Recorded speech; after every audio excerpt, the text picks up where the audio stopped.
can you maybe show me around the office a bit? Sure, I'd love to. Okay, so this is our office area, and we have, as you can see, a lot of empty desks, and that's just because we're an urban agriculture nonprofit, so most folks are out in the farms and gardens and schools. So right here we have our production team. This is where they sit, but our Braddock Farms manager is in Braddock planting for the spring and summer, and our Frick greenhouse and Shiloh farm manager is taking care of the seedlings right now, so that's why their desks are empty. So. And then we'll go over here and have our community garden program. They are over here. Again, their desks are pretty empty but full, as you can see, with deliveries. And they are preparing for most of the garden builds, which happen on Saturdays with the community members. We have our crafty corner, which is what we call it. So our edible schoolyard folks really do a lot of signage and puzzles, so to speak, for the gardens, and so we really have to have a crafty area for folks to have that time and that space to get out the magic markers and the construction paper and scissors.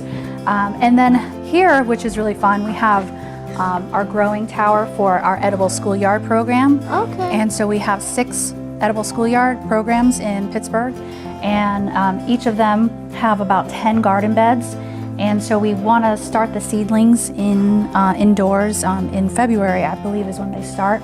And we have our organic soil here. So you can see the 3 trowels already are in here. Okay. These are our little guys for the children to work with. But they're perfect really for working indoors. Okay. And if you wanted to, we can even do a few. Sure. Do you want to start some? Sure, that sounds great. Okay.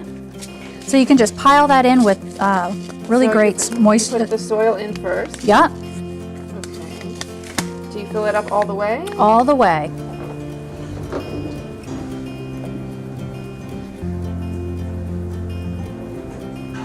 Yeah, we'll put them under the lights probably a little later. Okay. Yeah, thanks. Wonderful. Well, thanks very much for the tour. Yeah, you're welcome. Thanks for being here.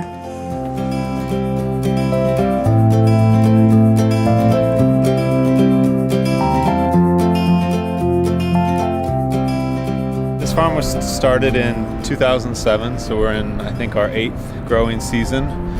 We're on a series of empty lots that all used to have buildings on them. We grow anywhere from 35 to 45 different varieties of crops each year. We do everything using organic practices. We teach adults and teenagers about organic urban farming. Between the 2 Grow Pittsburgh production sites, we grew 12,000 pounds of food last year. We sell about maybe 2/3 to 3/4 of our produce right to the community. We do a subsidized farm stand.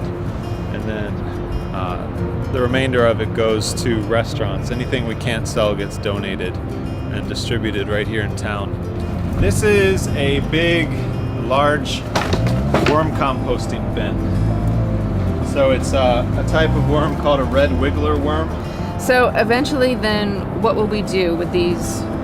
These worms will stay here and then we'll just have a better compost that we can use for the crops? What's gonna happen, the hole's 2 feet deep, it's 20 feet long. Okay. We will keep feeding them along the way.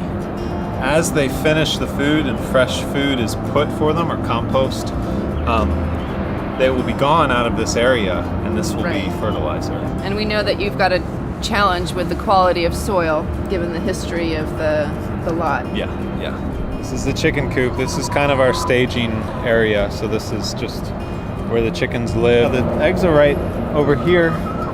Now I can see they're different colors. Do you know why they're different colors? Different breeds of chicken. Okay. And they're also different sizes. Yeah, so this egg is from my oldest chicken, who's Okay. about 3. And the older they get, the larger but more infrequent are the eggs. Oh, okay. Yeah. So you normally get about 4 or 5 a day? Yeah. Okay.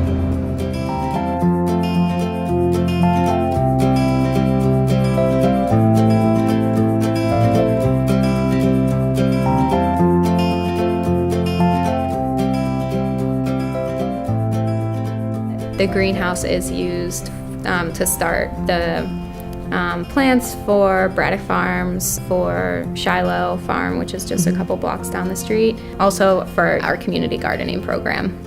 The seedling sale generates a lot of revenue for Grow Pittsburgh, really almost the same amount as our produce does that we sell really all year long. We have marigolds kind of planted sporadically throughout the beds of tomatoes and peppers and eggplant, and they're really serving as a trap crop here. So we have a couple insects in particular, thrips and leafhoppers, that are very attracted to marigolds. And so we use them to, as I said, kind of like trap the insects. So we're a member of a local farm cooperative. So it's called Penn's Corner Farm Alliance. We basically sell to them, and then they like aggregate it to restaurants. And we're really the only urban farm that's a member of that cooperative. Yeah, it's a busy place and very functional for Grow Pittsburgh.